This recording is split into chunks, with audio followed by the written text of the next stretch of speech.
नमस्ते बच्चों, कनेक्टेड में आपका स्वागत है। जो आज हम लाख की चूड़ियाँ यह कहानी पढ़ने वाले हैं। आज हम इस कहानी से निम्नलिखित पहलुओं को जानेंगे। चूड़ियों के माध्यम से हम आज से कुछ साल पहले की ग्रामीण और शहरी जीवन के अंतर को जानेंगे।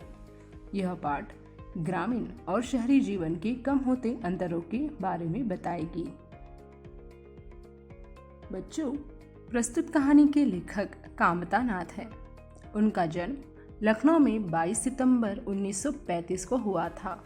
इन्होंने कई कहानियाँ, उपन्यास और नाटक लिखे हैं। उन्हें उत्तर प्रदेश हिंदी संस्थान ने साहित्य भूषण पुरस्कार से सम्मानित किया था।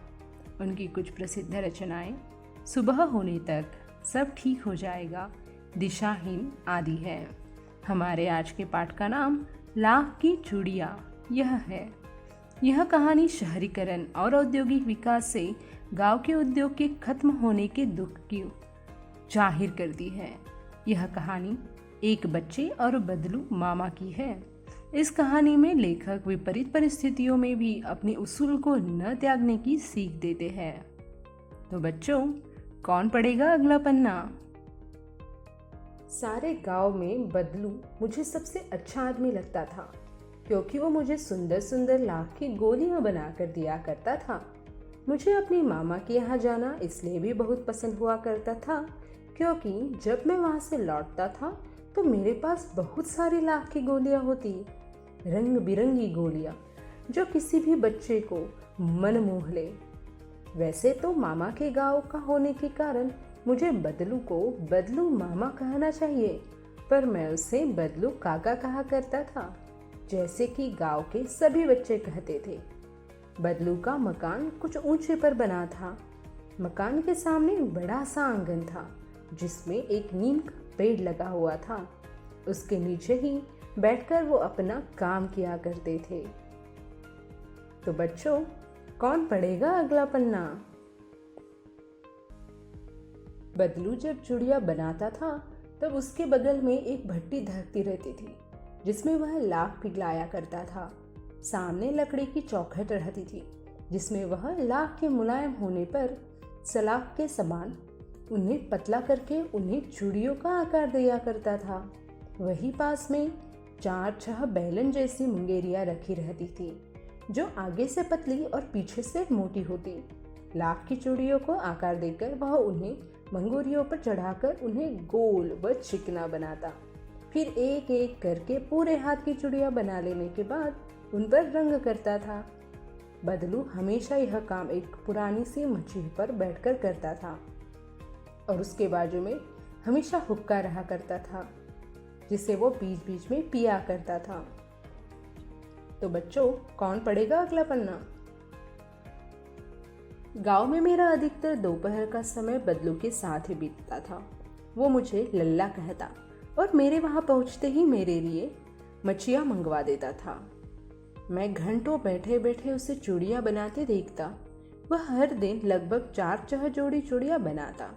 पूरा जोड़ा बना लेने पर वह उनको बेलन पर चढ़ाकर कुछ पल चुपचाप उनको देखता रहता, जैसे वो बेलन ना होकर किसी दुल्हन की कलाई हो। बदलू मनिहार था। चूड़ियाँ बनाना उसका खानदानी पेशा था और वास्तव में बहुत ही सुंदर चूड़ियाँ बनाता था। उसकी बनाई हुई चूड़ियों की खपत भी बहुत थी। उस गांव में तो सभी स्त्रियाँ उसकी बनाई चूड़ियाँ ही पहनती थी।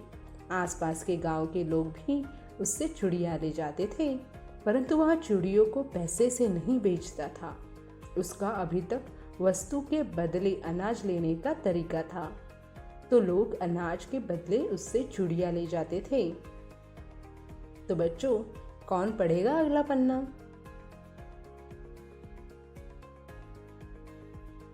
बदलू स्वभाव का बहुत सीधा था। मैंने कभी उसे किसी से झगड़ते हुए नहीं देखा था। हाँ, शादी विवाह के अवसरों पर वह अवश्य जिद पकड़ लेता था। जीवन भर चाहे कोई उससे मुफ्त चूड़ियाँ ले जाए, परंतु विवाह के अवसर पर वह सारी कसर निकाल लेता था। आखिर सुहाग की जोड़ी का महत्व ही अलग होता है। मुझे याद है, मेरे मामा के यहाँ किसी लड़की के विवाह पर जरा सी बात पर बिगड़ गया था और फिर उसने मनाने में वो सबको उनकी नानी याद आ गई थी।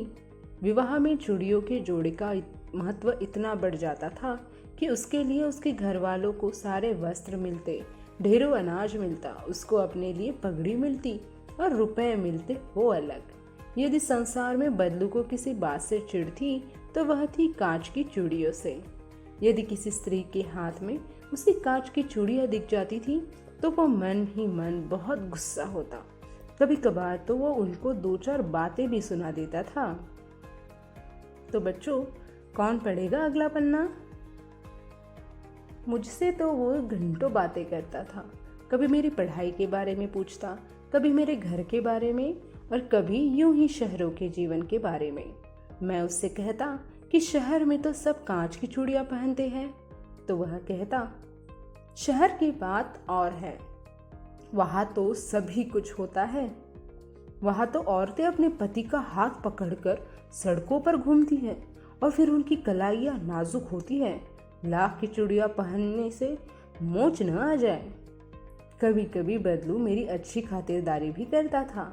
जिस दिन उसकी गाय दूध देती वह सदा मेरे लिए मलाई बचा कर रखता, और आम की फसल ने तो मैं रोज ही उसके पास से 2-4 आम खाकर ही आता। परंतु इन सब बातों के अलावा जिस कारण मुझे वह सबसे अच्छा लगता वह यह था कि लगभग रोज ही वह मेरे लिए 1-2 लाख की गोलियां बना देता था। तो बच्चों, कौन पढ़ेगा अगला पन्ना? मैं लगभग हर गर्मी की छुट्टी में अपने मामा के यहाँ चला जाता और 1 आधे महीने वहाँ रहकर स्कूल खोलने के समय तक वापस आ जाता।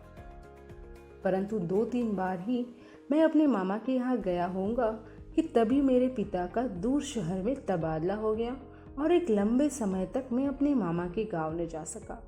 लगभग 8-10 वर्षों के बाद जब मैं वहाँ गया तो इतना बड़ा हो चुका था कि लाख की गोलियों में मेरी रुचि खत्म हो गई थी।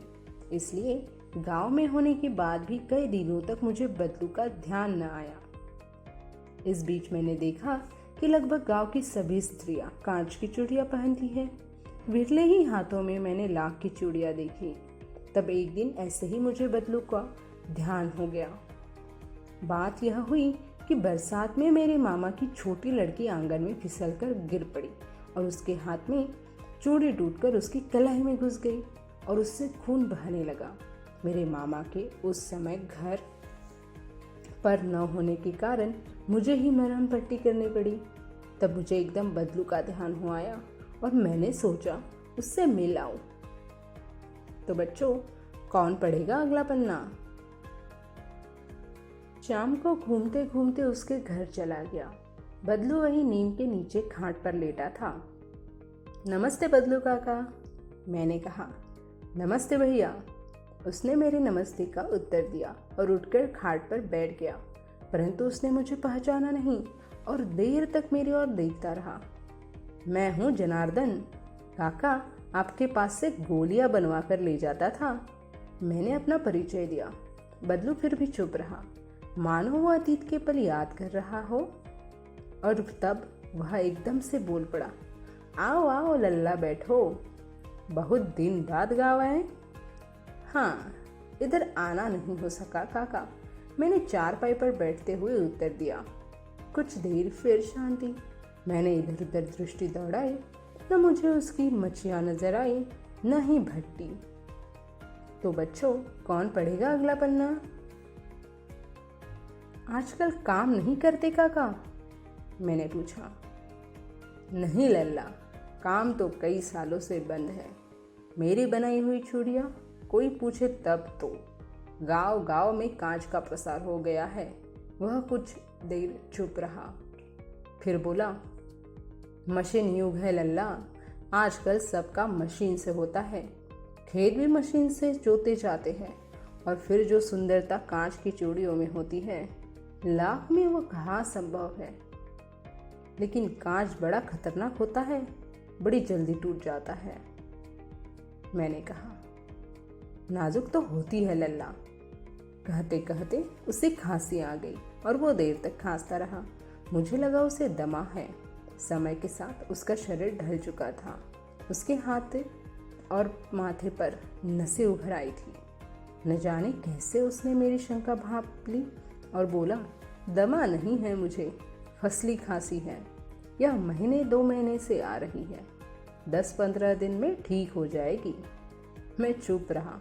मुझे लगा उसके अंदर कोई बहुत बड़ा दुख छुपा हुआ है। मैं देर तक सोचता रहा कि इस मशीन के युग में कितने हाथ काट दिए हैं। कुछ देर फिर शांति रही जो मुझे अच्छी नहीं लगी। तो बच्चों, कौन पढ़ेगा अगला पन्ना? आम की फसल कैसी है अब काका? कुछ देर बाद मैंने बात का विषय बदलते हुए पूछा। अच्छी है लल्ला, बहुत अच्छी है, उसने कहकर उत्तर दिया और अंदर अपनी बेटी को आवाज दी।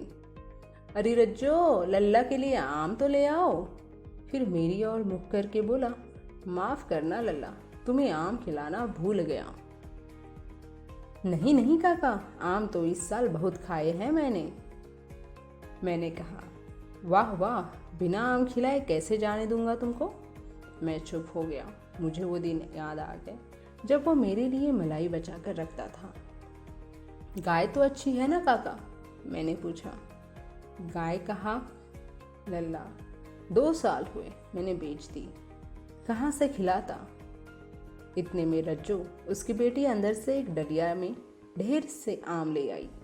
यह तो बहुत है काका, इतने कहाँ खा पाऊंगा। मैंने कहा। वाह वाह, वह हंस पड़े। शहरी ठहरे न मैं, तुम्हारी उम्र का था तो इसके 4 गुने आम एक बार में खा जाता था। आप लोगों की बात और है, मैंने उत्तर दिया। अच्छा बेटी, लल्ला को 4-5 आम छांट कर दो, सिंदूरी वाले देना। देखो तो लल्ला कैसे है, इसी साल यह पेड़ तैयार हुआ है। तो बच्चों, कौन पढ़ेगा अगला पन्ना? रज्जू ने 4-5 आम उंजली में लेकर मेरी तरफ बढ़ा दिए। आम लेने के लिए मैंने हाथ बढ़ाया तो मेरी निगाह एक क्षण के लिए उसके हाथों पर रुक सी गई। गोरी गोरी कलाइयों पर लाख की चूड़ियां बहुत ही सुंदर लग रही थी। बदलू ने मेरी दृष्टि देख ली और बोल पड़ा, यही आखिरी जोड़ा बनाया था जमींदार साहब की बेटी के विवाह पर। 10 आने पैसे मुझको दे रहे थे। मैंने जोड़ा नहीं दिया, कहा शहर से ले आओ। मैंने आम लिए और खाकर थोड़ी देर बाद वहां से चला आया। मुझे प्रसन्नता हुई कि बदलू ने हार कर भी हार नहीं मानी थी। उसका व्यक्तित्व कांच की चूड़ियों जैसा न था कि आसानी से टूट जाए। बच्चों, अब हम इस पाठ के कुछ कठिन शब्दों के अर्थ देखेंगे। लाख यानी लाह, बेलननुमा मुंगेरिया यानी कि गोल लकड़ी, मछिए यानी कि चौकोर खाट, मनिहार यानी चूड़ी बनाने वाला, पैतृक यानी कि पिता संबंधी, फसली खांसी यानी बदलते मौसम के कारण हुई खांसी। आइए बच्चों, अब हम पाठ के कुछ प्रश्नों से खुद को परखेंगे कि कितना सीखा। निम्नलिखित प्रश्नों के उत्तर दीजिए। 1. लेखक बदलू को मामा न कहकर काका क्यों कहा करता था? 2. बदलू लेखक को क्या बनाकर दिया करता था? 3. मशीन युग का बदलू जैसे लोगों पर क्या प्रभाव पड़ा है? 4. बदलू ने जमींदार को लाख की चूड़ियां क्यों नहीं दी थी? और 5. घर लौटते समय लेखक किस बात से प्रसन्न था? बच्चों, ये रहे जवाब। 1. लेखक उसे बदलू मामा न कहकर बदलू काका इसलिए कहता था क्योंकि गांव के सभी बच्चे उसे बदलू काका कहते थे। 2. बदलू लेखक को हमेशा लाख की गोलियां बनाकर दिया करता था क्योंकि वो लेखक को बहुत पसंद आती थी।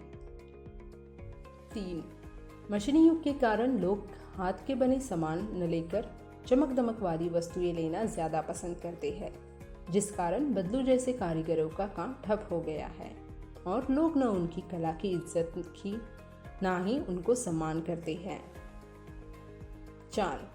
बदलू ने जमींदार को चूड़ियां इसलिए नहीं दी क्योंकि जमींदार ने उनका मूल्य बहुत कम लगाया था जो बदलू को गवारा नहीं था। 5. घर लौटते समय लेखक इस बात से प्रसन्न था कि बदलू ने हार कर भी हार नहीं मानी थी। उसका व्यक्तित्व कांच की चूड़ियों जैसा न था जो कि आसानी से टूट जाता। वो जैसे स्वाभिमान से पहले जीता था, वह आज भी वैसा ही है। जो आज का पाठ यही समाप्त हुआ। आशा है कि आप सबको पसंद आया होगा। धन्यवाद।